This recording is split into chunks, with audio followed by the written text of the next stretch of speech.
Ezra Taft Benson.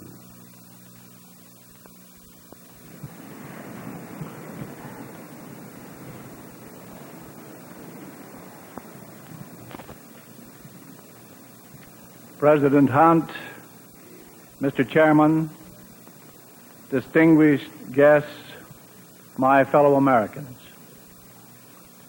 This is a signal honor, a very great pleasure, and a challenging responsibility.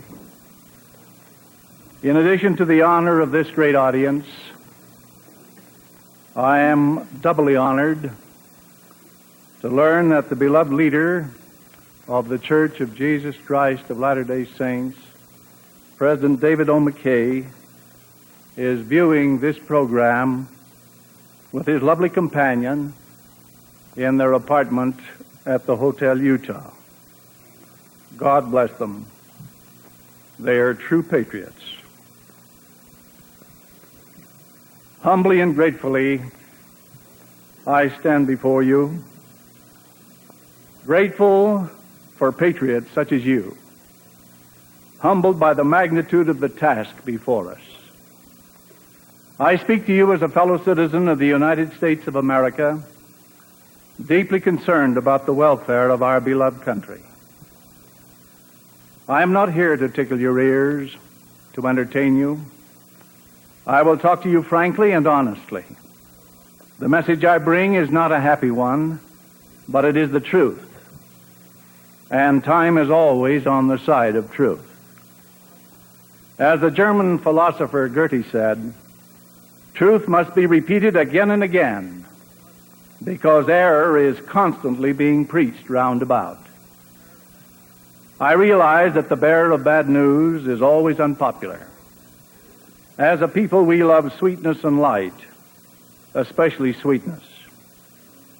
Ralph Waldo Emerson said that every mind must make a choice between truth and pose. Those who will learn nothing from history are condemned to repeat it. This we are doing in the Americas today. George Washington stated, "Truth will ultimately prevail where there are pains taken to bring it to light." To bring the truth to light is our challenge, this day and every day. And ye shall know the truth, and the truth shall make you free. Returning recently from 2 years abroad has caused me to reflect seriously on recent trends and present conditions in our beloved country. I am shocked and saddened at what I find. I am sorry to say that all is not well in so-called prosperous, wealthy, and powerful America. We have moved a long way and are now moving further and more rapidly down the soul-destroying road of socialism. The evidence is clear, shockingly clear, for all to see. With our national prestige at or near an embarrassing all-time low, we continue to weaken our domestic economy by unsound fiscal, economic, and foreign aid policies which corrupt our national currency. Ever-increasing centralization of power in the federal government in Washington, D.C., is reducing our local and state governments to virtual federal field offices, while weakening individual initiative, enterprise, and character. With the crass unconstitutional usurpation of power by the executive branch of the federal government, anti-spiritual decisions of the Supreme Court, all apparently approved by a weakly submissive rubber-stamped Congress, the days ahead are ominously frightening. Surely, certainly, it behooves patriotic citizens such as you to meet together to seriously consider present conditions in our beloved nation. It is imperative that American citizens become alerted and informed regarding the threat to our welfare, happiness, and freedom. No American is worthy of citizenship in this great land who refuses to take an active interest in these important matters. all we hold dear as a great Christian nation, is at stake. In leaving for Europe 2 years ago, I could not help but feel a very deep sense of anxiety for this great land of America, which had just passed through a terrible crisis. To have the President of the United States suddenly torn from his high office by the violent hand of an assassin was an insidious and dastardly act which struck at the very foundation of our republic. All of us felt the impact of it. All of us caught the ominous spirit of tragedy and sorrow which accompanied it. Each of us sensed in a very personal way the heartbreak which had come to the Kennedy family. But after the services and burial were over, we also realized something else. There was the cold, stark reality that the assassin's murder of President Kennedy was just one more monstrous treachery in the long list of crimes against humanity which have been inspired down through the years by the godless philosophy of communism. It was communism that sowed the seeds of treason in the mind of President Kennedy's assassin. This is something which must not be forgotten. And now, 2 years and 1 month later, I am appalled at the shortness of our memories. When the events surrounding President Kennedy's assassination were remembered last December, practically no mention was made of Oswald's communist affiliations, nor the present communist threat to our society. Have we so soon forgotten that communism sowed the seeds of hate that destroyed our president, and that communism continually seeks to subvert and destroy our complete way of life? The assassination of President Kennedy, the daily slaughter of our boys in Vietnam, the communist control of the Berkeley riots, and communist-inspired demonstrations from coast to coast should serve as a shock therapy to that segment of our population who like to call themselves liberals. America is big enough to make room for many different kinds of thinking, but many liberals have claimed to see virtues in socialism and communism, which I, for one, have not been able to find. To promote their ideas, American liberals have become a highly organized, hardcore establishment in the United States.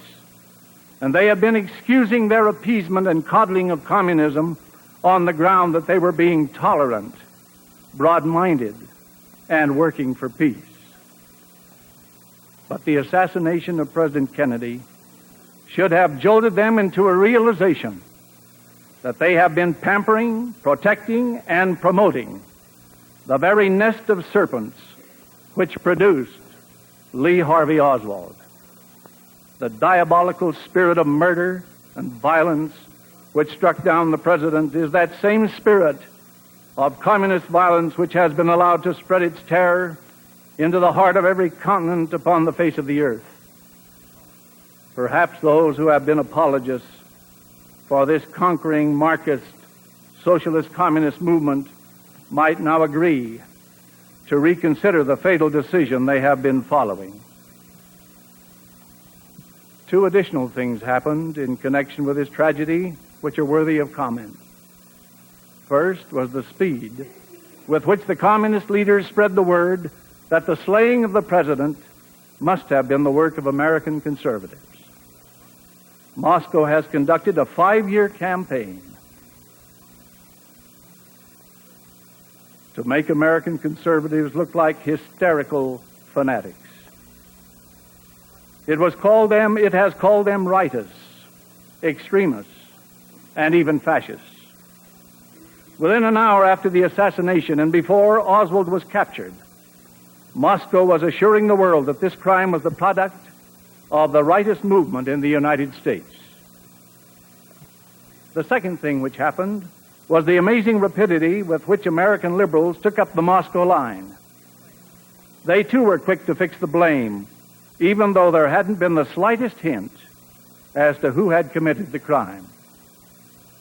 I wonder what would have happened if Oswald had not been captured and identified as an active communist who was in direct contact with party headquarters in New York City.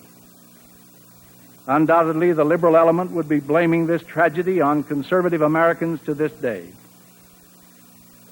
And even after Oswald was captured and identified as a Moscow-associated communist, there were those who insisted that any who had opposed the president during his term of high office was guilty of the same spirit of hate as that which led to the president's death. This line of thinking was expressed by a number of prominent persons through the press, radio, and TV. To me, it was incomprehensible. To equate Oswald's hate and homicidal bitterness with patriotic Americans who happened to oppose some of the policies of the president's administration was the height of distorted and fallacious thinking. The American people can respect their president, pray for their president, even have a strong affection for him, and still have an honest difference of opinion as to the merits of some of his programs. Another recent development has been the call for national unity. I believe there needs to be unity in our land, but it must not be a blind, senseless, irresponsible unity. It should not be a unity just for the sake of unity. It needs to be a unity built on sound principles. We Americans have strayed far from sound principles, morally, constitutionally, and historically. It has been getting us into a quagmire of trouble all over the world, and especially here at home. Americans at the grassroots level have sensed that their way of life is being threatened. During the last several years, there has been a rising tide of resistance to the prevailing political trend. Compromises with communism abroad and flirtations with socialism at home have stirred up opposition in both political parties. If this has led to sound constitutional principles on which we can unite, there would be no virtue in calling for unity to support certain legislation if the majority of Americans were opposed to it.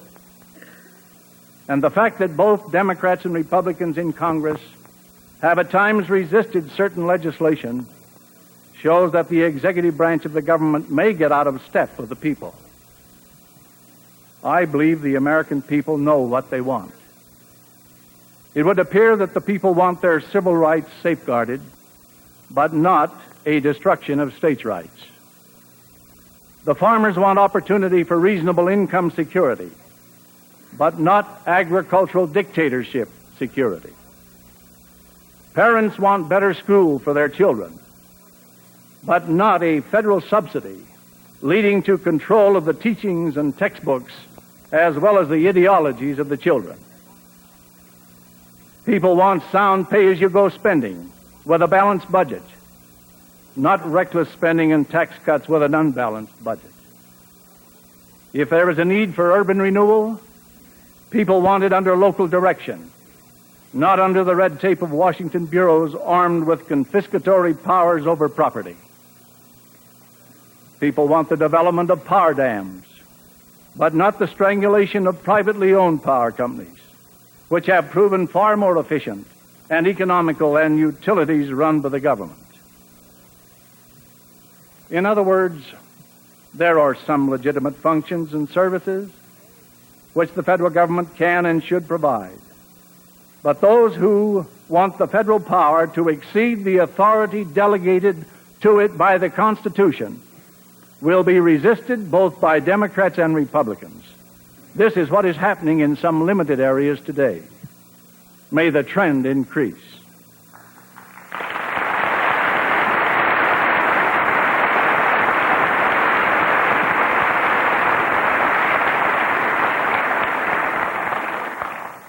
And anyone who tries to equate this love of constitutional principles as meaning hatred of our national leaders is using Goebbels-style deception. History has already demonstrated that conservative opposition to national leaders was not hate, but an attempt to do them a favor. Let me give you some examples. Was it hate when General Albert C. Wedemeyer pleaded with General Marshall and President Truman to reverse their policy before they lost China? Was it hate when Whittaker Chambers tried to warn President Roosevelt in 1939 that Alger Hiss had been giving the Soviet Union more espionage data than any other member of the Washington spy network? Was it hate when J. Edgar Hoover tried to warn President Truman that Harry Dexter White was a member of the Soviet spy apparatus and was doing great danger to the nation as Assistant Secretary of the Treasury? Was it hate when I went to the Secretary of State under President Eisenhower and pleaded with him not to support the communist Fidel Castro? Was it hate when I urged the President of the United States to go to the aid of the brave freedom fighters in Hungary? Was it hate when the Democratic senator from Connecticut, Thomas Dodd, pleaded for 2 years with the President not to support the United Nations bloodbath against the free people of Katanga? Is it hate when distinguished military leaders advised that an all-out effort could end the Vietnam struggle almost overnight? This list of acts by well-meaning citizens who want and wanted to prevent their presidents from making serious mistakes could be extended at length, but they would all illustrate the same point. History will show that many terrible mistakes occurred because the advice of these well-informed and well-meaning citizens was not heeded. Therefore, I repeat, this kind of resistance to a national leader is rooted in love and respect, not hate.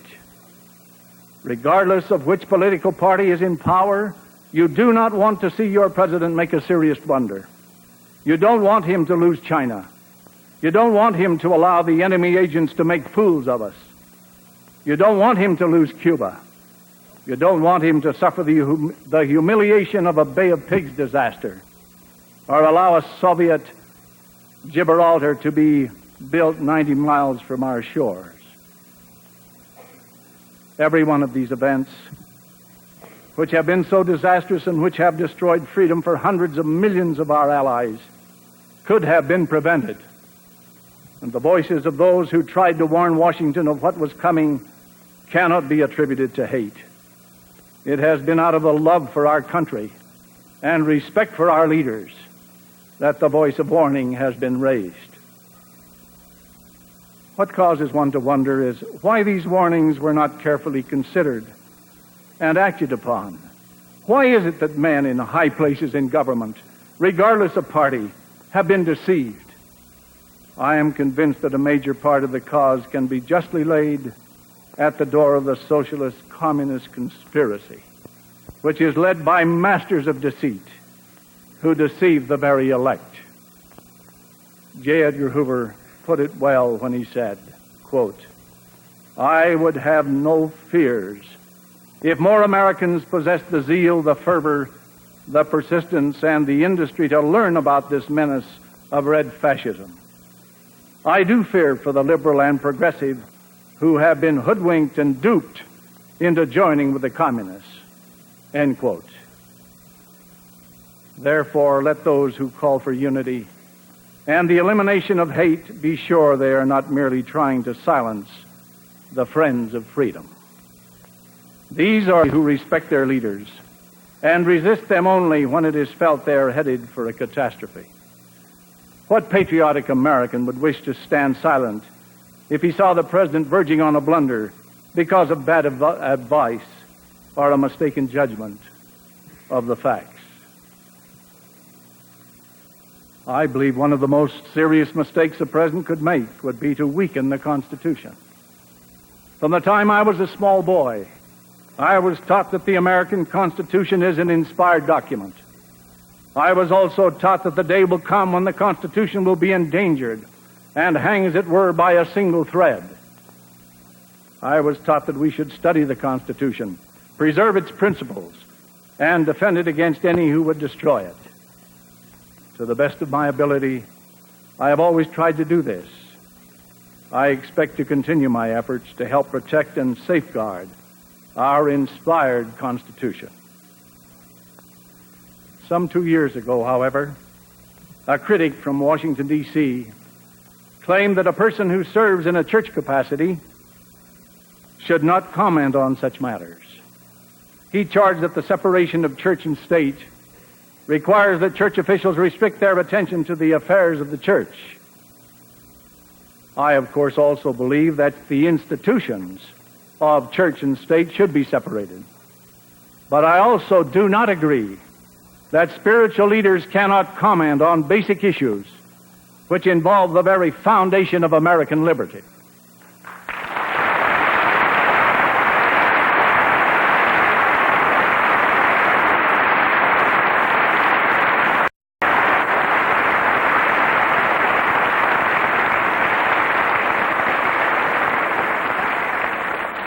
In fact, if this were true, we would have to throw away a substantial part of the Bible. Speaking out against immoral or unjust actions of political leaders has been the burden of prophets and disciples of God from time immemorial. It was for this very reason that many of them were persecuted. Some of them were stoned, some of them were burned, many were imprisoned. Nevertheless, it was their God-given task as watchmen on the towers to speak up. It is certainly no different today. To Moses, God said, "Proclaim liberty throughout all the land, unto all the inhabitants thereof." Why? For God knows full well that the gospel, his plan for the blessing of his children, can prosper only in an atmosphere of freedom. To modern men, God has said, the Constitution should be maintained for the rights and protection of all flesh.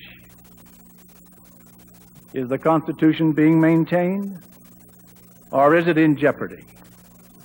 Senator J. William Fulbright of Arkansas says the American Constitution is nothing more than a product of the 18th century agrarian society. It is now obsolete, he claims. Senator Joseph S. Clark of Pennsylvania says the separation of powers with its checks and balances must be curtailed because they keep the president from making quick and decisive decisions. Gus Hall, head of the Communist Party USA, agrees with these two senators.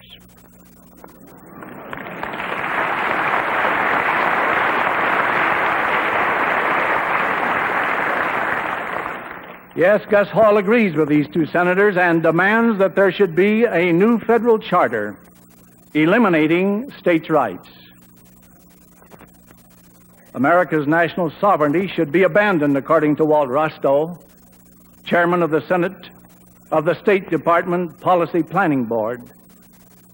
He has boldly demanded, quote, "an end of nationhood as it has been historically defined."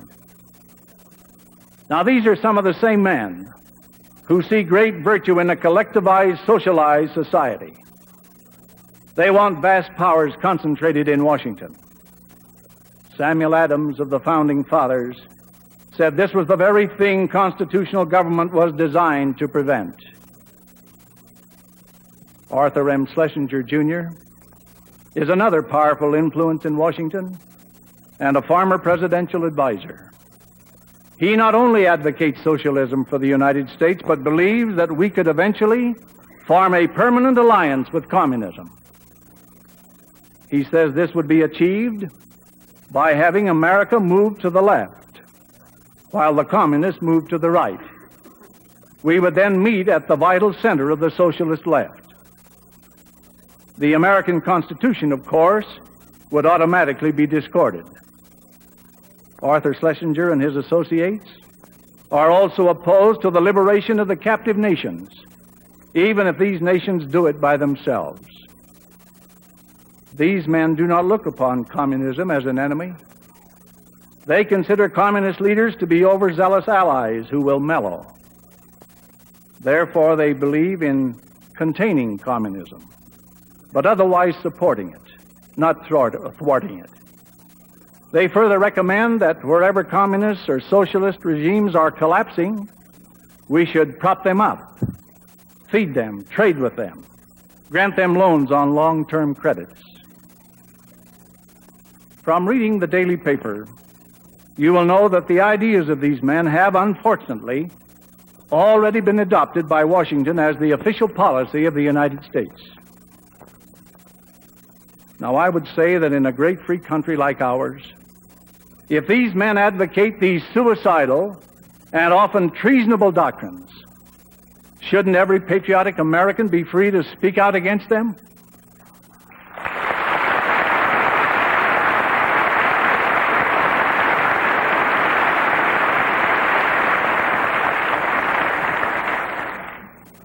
At this particular moment in history, the United States Constitution is definitely threatened, and every citizen should know about it.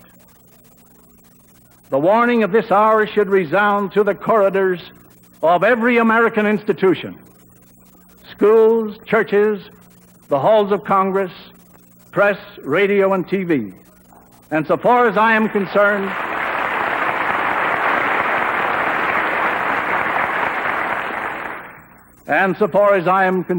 and I'm sure so far as you are concerned, it will resound with God's help.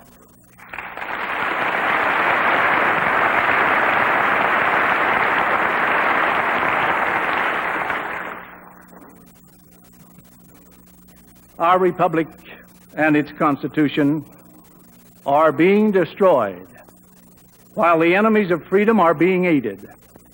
How? In at least 10 ways. First, by diplomatic recognition and aid, trade, and negotiations with the communists. 2, by disarmament of our military defenses. 3, by destruction of our security laws and the promotion of atheism by decisions of the Supreme Court. 4, by loss of sovereignty and solvency through international commitments and membership in world organizations. 5, by undermining of local law enforcement agencies and congressional investigating committees. 6, by usurpations by the executive and judicial branches of our federal government. 7, by lawlessness in the name of civil rights. 8, by a staggering national debt with inflation and a corruption of the currency. 9, by a multiplicity of executive orders and federal programs which greatly weaken local and state governments. And 10, by the sacrificing of American manhood by engaging in wars we apparently have no intention of winning.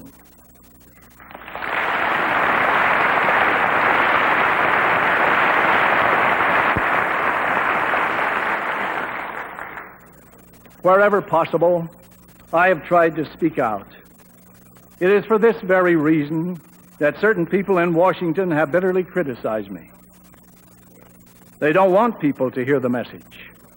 It embarrasses them. The things which are destroying the Constitution are the things they have been voting for. They are afraid of their political careers if these facts are pointed out. They therefore try to silence any who carry the message. Anyone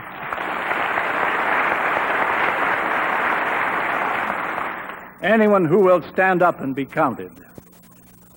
But these liberal politicians are not the only ones who are trying to silence the warning voice of American patriots. Moscow is equally alarmed. It was in 1960 when the communist leaders first decided to do something drastic about the rising tide of patriotism in the United States. The loss of Cuba to the Soviet Union had alerted many Americans. Citizens were holding study groups, seminars, freedom schools. The more they studied, the more they realized how fast communism was advancing on all fronts. They also learned to their amazement that most Washington politicians were doing practically nothing about it. In fact, in many cases, they were doing things to promote communism. So the protests began to pour into the national capital from every state in the Union. All over America, there was an awakening. The Soviet leaders knew this trend could create a crisis for communism, not only in the United States, but elsewhere. Therefore, they called together communist delegates from 81 countries and held a meeting in Moscow. In December 1960, just 5 years ago, this communist convention issued an edict that the rising tide of patriotism and anti-communism must be smashed, especially in the United States. All the tricks of hate propaganda and smear tactics were to be unleashed on the heads of American patriots. Now, if the communists had been forced to do this job themselves, it would have been an utter failure. Americans would have simply closed ranks and united. But what mixes so many people up is the fact that the attack on patriotism and the smear of the anti-communist movement did not come in the name of Moscow. It came in the name of influential Americans who espoused the socialist communist line. This was a minority bloc of liberals, American liberals, who formed a propaganda coalition with the communists. Their strategy was ingenious. Almost overnight, they drew the line of fire away from the communist conspiracy and focused the heat of attack on the patriots. How did they do it? They did it by saying that they were against the communists, but also against the anti-communists. They said one was as bad as the other. Now, what kind of logic was this? What if we had taken this approach in the fight against Nazism? Informed patriots recognized it as confusion compounded by delusion. In any event, this deceptive line of propaganda had its impact. These liberal voices would denounce communism and then turn right around and parrot the communist line. They claimed they were anti-communist, but spent most of their time fighting those who were really effective anti-communists. As I asked some of them at the time, "Are you fighting the communists or not? You claim to be fighting the fire, but you spend nearly all your time fighting the firemen."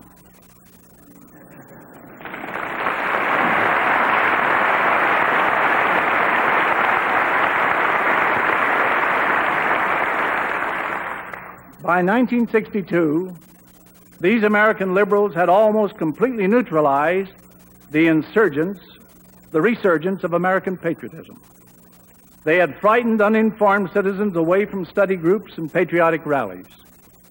They had made it popular to call patriotism a controversial subject, which should not be discussed in school assemblies or churches. From Washington, D.C., the FCC, Federal Communications Commission, issued an edict to radio and television stations that if they allowed the controversial subjects of Americanism, anti-communism, or states' rights to be discussed on their stations, they would be required to give equal time free of charge to anyone wishing to present an opposite view. Can you imagine this happening in a free country? I said to my family, "It is fantastic that anything like this could have happened in America." Now, we should all be opposed to socialistic communism, for it is our mortal and spiritual enemy, the greatest evil in the world today. But the reason many liberals don't want the American people to form study groups, to really understand and then fight socialistic communism, is that once the American people get the facts, they will begin to realize that much of what these liberals advocate is actually helping the enemy. The liberals hope you'll believe them when they tell you how anti-communist they are. But they become alarmed if you really inform yourself on the subject of socialistic communism. For after you inform yourself, you might begin to study the liberal voting record. And this study would show you how much the liberals are giving aid and comfort to the enemy. and how much the liberals are actually leading America towards socialism itself. For communism is just another form of socialism, as is fascism. So now you can see the picture. These liberals want you to know how much they are doing for you, with your tax money, of course, but they don't want you to realize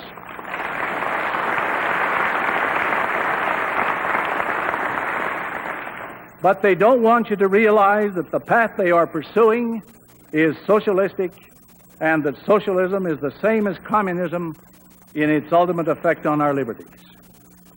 When you point this out, they want to shut you up. They accuse you of maligning them, of casting aspersions, of being political. No matter whether they label their bottle as liberalism, progressivism, or social reform, I know the contents of the bottle is poison to this republic, and I'm going to call it poison.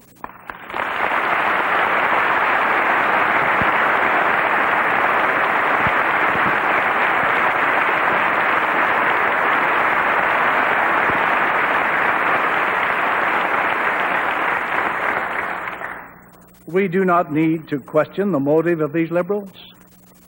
They could be most sincere. But sincerity, or supposed benevolence, or even cleverness, is not the question. The question is, are we going to save this country from the hands of the enemy and the deceived? As J. Edgar Hoover said, a tragedy of the past generation in the United States is that so many persons, including high-ranking statesmen, public officials, educators, ministers of the gospel, professional men, have been duped into helping communism. Communist leaders have proclaimed that communism must be partly built with non-communist hands, and this to a large extent is true. We cannot defeat communism with socialism, nor with secularism, nor with pacifism, nor with appeasement or accommodation. We can only defeat communism with true Americanism, unquote.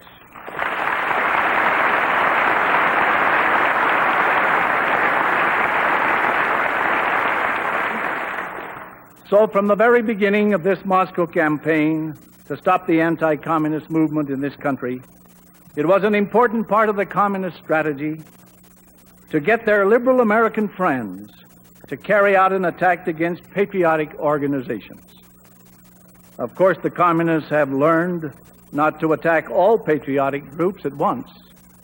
Their strategy is to focus on just one organization and make it so detestable and ugly in the public mind that they can hold it up as a sort of tar baby and then use it to smear all other individuals or groups in the same category. It was interesting to see just where the communists would begin their dirty work. Which organization would be singled out to get the tar brush treatment? It could have been the American Farm Bureau, which the communists have consistently denounced. It could have been the American Legion, Veterans of Foreign Wars, the DAR, the Sons of the American Revolution. These have been favorite communist targets in the past, as had J. Edgar Hoover and the FBI. As it turned out, it was none of these. Instead, the communists chose to focus their attack on a fairly new organization, which very few people had heard about, including myself. They decided to level practically their entire arsenal on the John Birch Society. For the non-political Birch Society had within it both the policy, the program, and the personnel to help defeat the conspiracy in this country. And the communists knew it, for they had seen its results. On February 25th, 1961, the official communist paper in California, The People's World, came out with the opening blast. It said there is a new, secret, fascist society which is setting up cells all over the United States. They said it was the most serious threat to the American way of life. That was the signal for the bloc of American liberals to take up the torch, and they did. Overnight, the patriotic campaign against communism was almost completely forgotten as the liberal vigilantes heroically rode out in full force to save the country from the terrible butchers. Not only the ultra-liberal forces rallied to the battle, but some of the most respected conservative press took up the hue and cry, and many prominent, highly respected Americans also fell for the deceptive line. The communists had intended to confuse the American people, and they did. The tar brush tactics smeared the image of the new, small, but rapidly growing John Birch Society to the point where many people thought it must be a group of neo-Nazis or a revival of the Ku Klux Klan. Some prominent, highly respected men who were so deceived that they declared that the infiltration of the John Birch Society was equally as bad as the infiltration of the godless communist conspiracy. From the beginning of this attack, the John Birch Society pleaded for some kind of official investigation so the truth about them could be given to the public. They believed this was the only way they could counteract the tidal wave of false propaganda which was being heaped upon them. But the investigation was so long in coming that the purposes of the Communist Liberal Coalition were completely accomplished. It will probably be a long time before the official report on the John Birch Society gets an honest hearing.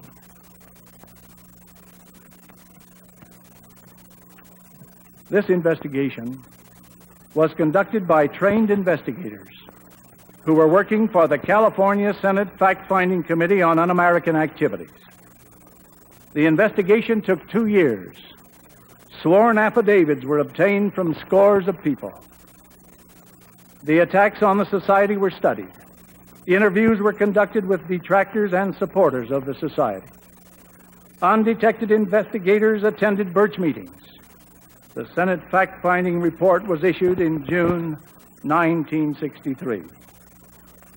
But even this report was recklessly distorted by some of the liberal press stories.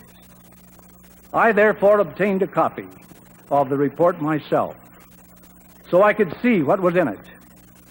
The report is 62 pages long, was signed by all members of the committee, and was issued by the President pro tem of the California Senate, Senator Hugh M. Burns, a Democrat. Here are a few quotes from the report. The society had been publicly charged with being a secret, fascist, subversive, un-American, anti-Semitic organization.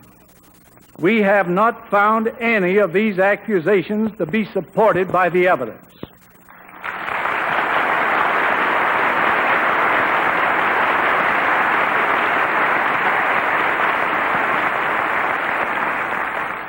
And a further quote from the report: we believe that the reason the John Birch Society has attracted so many members is that it simply appeared to them to be the most effective, indeed the only organization through which they could join in a national movement to learn the truth about the communist menace and then take some positive, concerted action to prevent its spread, unquote.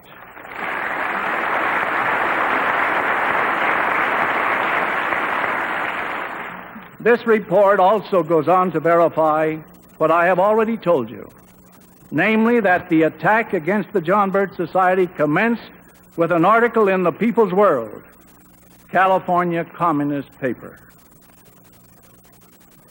Now, in the light of what I have just related, you will understand my feelings when people would ask how I felt about the John Birch Society. Because of the amazing effect and the effective propaganda against them, it has been very unpopular to defend this group.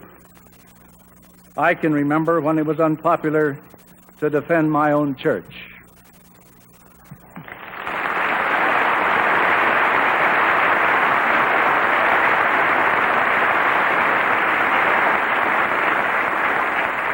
Nevertheless, as soon as I learned what the communists and liberals were doing to the John Birch Society, I felt a deep indignation that this should happen to any non-political, patriotic group of American citizens. I felt it was dishonest, immoral, and crass hypocrisy. I still feel that way. One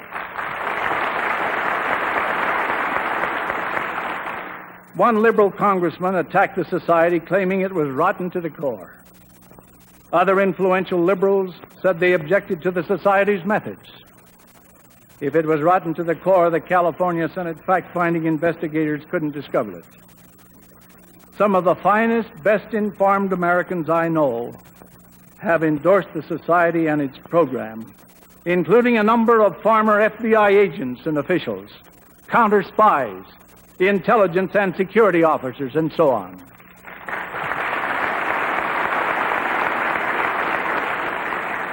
Many nationally prominent, patriotic Americans serve without pay on its council. As to its methods, the report describes the society as a study group organization designed to, quote, first learn the facts about communism and then implement that knowledge with effective and responsible action, unquote. Now, what is wrong with such methods as these? It was communists and American liberals who objected to these methods because they were effective.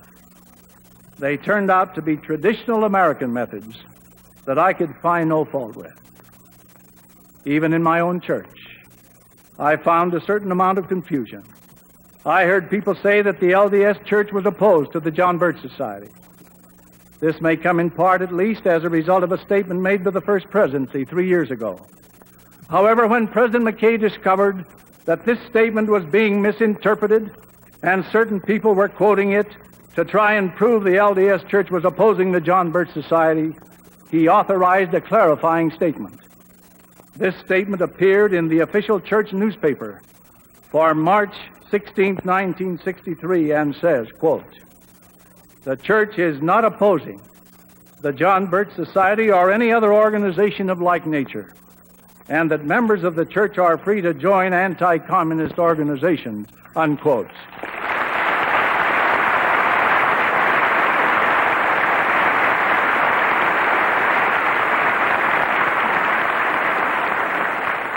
The statement also says that only one man, President David O. McKay, speaks for the Church of Jesus Christ of Latter-day Saints on matters of policy.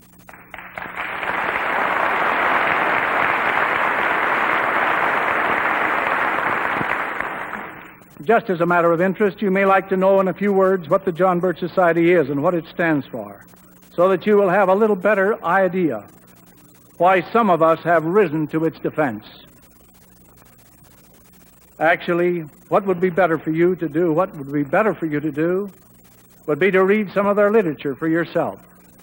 Everything the Birch Society publishes is available to member and non-member alike, and their headquarters at Belmont, Massachusetts, will be happy to provide this literature, including some other free introductory material.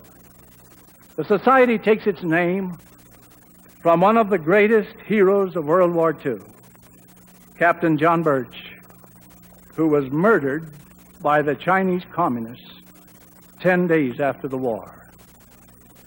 The Society attempts, through an educational and monthly action program, to use every legal and moral means practicable to preserve our inspired Constitution. These programs have had a real impact against the conspiracy.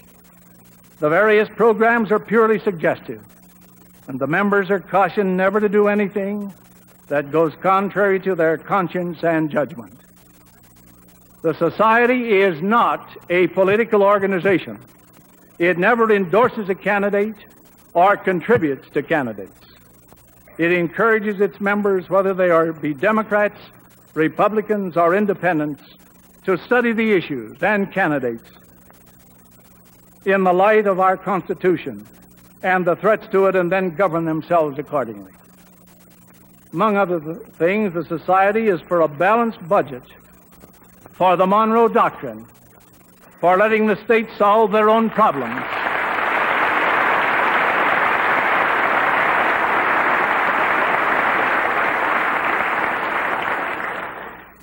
for letting the states solve their own problems. It is against foreign aid to the communists.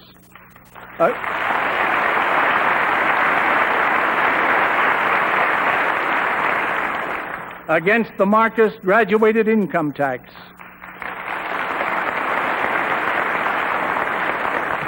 And against the federal government competing with tax-paying free enterprise.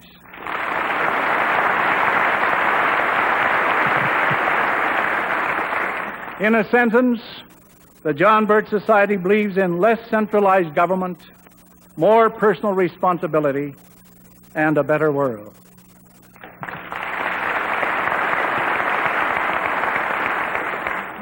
I do not belong to the John Birch Society, but I have always defended this group, just as I do not belong to but have defended the American Farm Bureau, the DAR, the American Legion, the Veterans of Foreign Wars, and any other patriotic group trying to alert Americans to the socialist communist threat. I have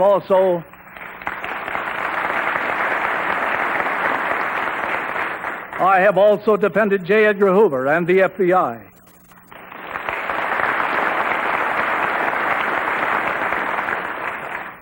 When my son Reed was invited to be a state coordinator for the John Birch Society, he asked me if he should accept it. I had read the Blue Book and other basic materials of the Society. I had met Mr. Welch and other leaders and members. I had read Mr. Welch's famous letter, which has since been published in book form entitled The Politician. I knew Reed would be enrolling in an unpopular cause. I also knew he would receive a certain amount of vilification if he took this job. Nevertheless, I told him to go ahead if he thought this was a most effective way to defend the Constitution and fight the socialist communist menace.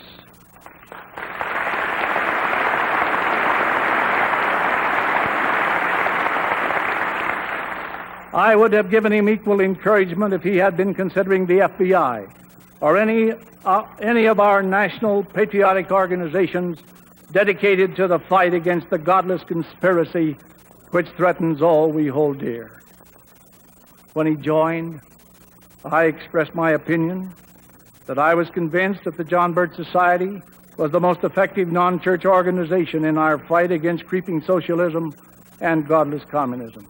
I also stated that I admired Reed's courage and applauded his decision. Now, some people, I'm sure well-meaning, have told me this was not good strategy, but I disagree. I feel it is always good strategy to stand up for the right.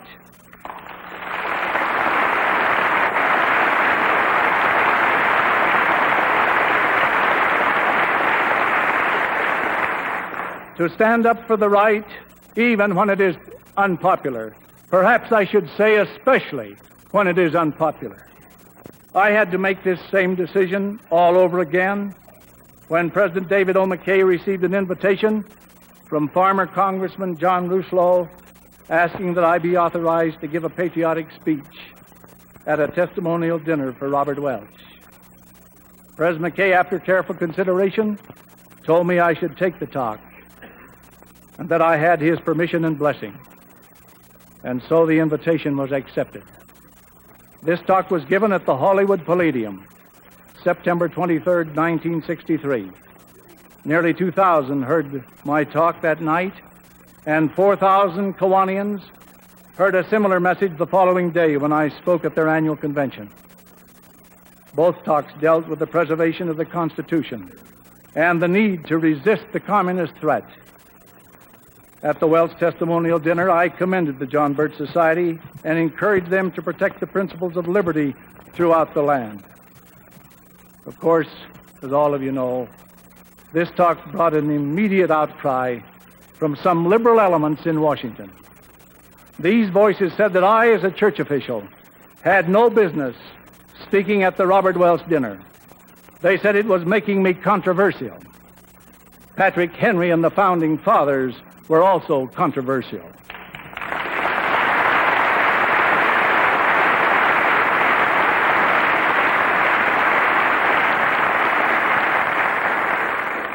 True patriots have ever been.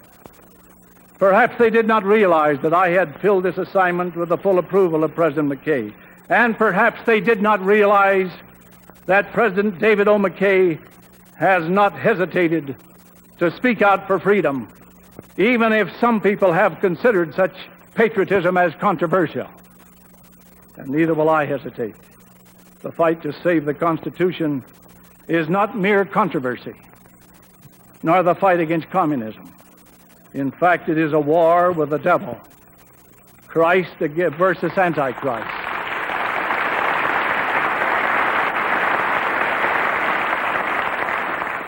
It is a war with the devil, Christ versus Antichrist, and I am willing to fight it.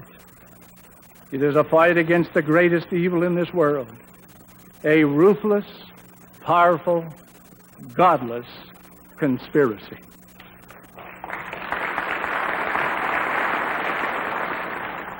J. Edgar Hoover has warned that the Cold War is a real war and that the threat is increasing. I agree, and unfortunately we're losing the war. I think it is time for every patriotic American to join with neighbors to study the Constitution and the conspiracy.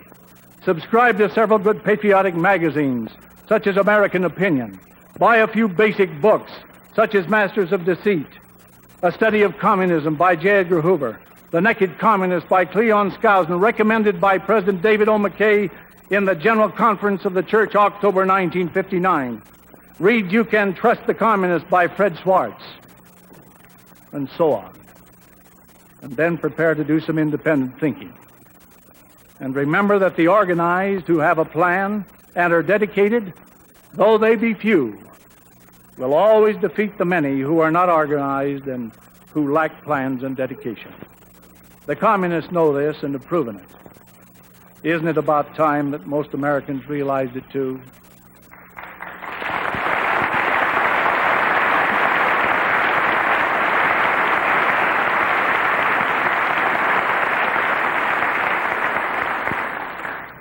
In conclusion, may I say that one of our most serious problems is the inferiority complex which people feel when they are not informed and organized. They dare not make a decision on these vital issues. They let other people think for them. They stumble around in the middle of the road trying to avoid being controversial and get hit by traffic going both ways.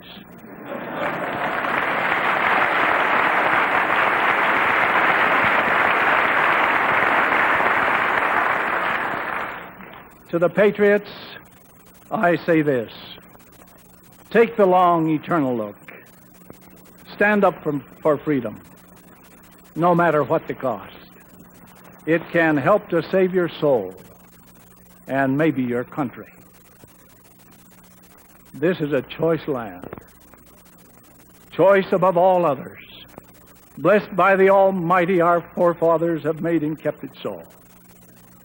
It will continue to be a land of freedom and liberty as long as we are able to advance in the light of sound and enduring principles of right. To sacrifice such principles for momentary expediency, often selfishly motivated, is to endanger our noble heritage and is unworthy of this great American people. With all my heart, I love this great nation. I have lived and traveled abroad just enough to make me appreciate rather fully what we have here. To me, this is not just another nation. It is not just one of the family of nations. This is a nation with a great mission to perform for the benefit of liberty-loving people everywhere. It is my firm conviction that the Constitution of this land was established by men whom the God of heaven raised up unto that very purpose. This is part of my religious faith. The days ahead are sobering and challenging, and will demand the faith, prayers, and loyalty of every American. As the ancient apostle declared, the night is forespent, the day is at hand. Let us therefore cast off the works of darkness, and let us put on the armor of light. May God give us the wisdom to recognize the dangers of complacency the threat to our freedom, and the strength to meet this danger courageously. Our challenge is to keep America strong and free, strong socially, strong economically, and above all, strong spiritually, if our way of life is to endure. There is no other way. Only in this course is there safety for our nation. In this mighty struggle, each of you has a part. Every person on the earth today chose the right side during the war in heaven. Be on the right side now. Stand up and be counted.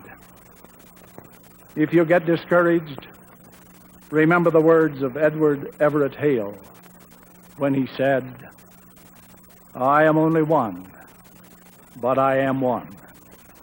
I can't do everything, but I can do something.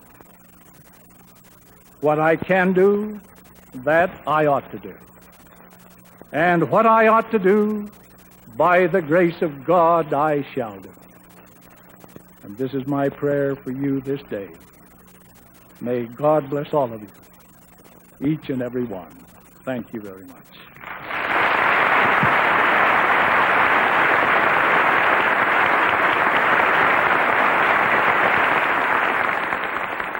This has been a presentation of the Utah Forum for the American Idea, recorded through the facilities of the KSL Department of Special Affairs.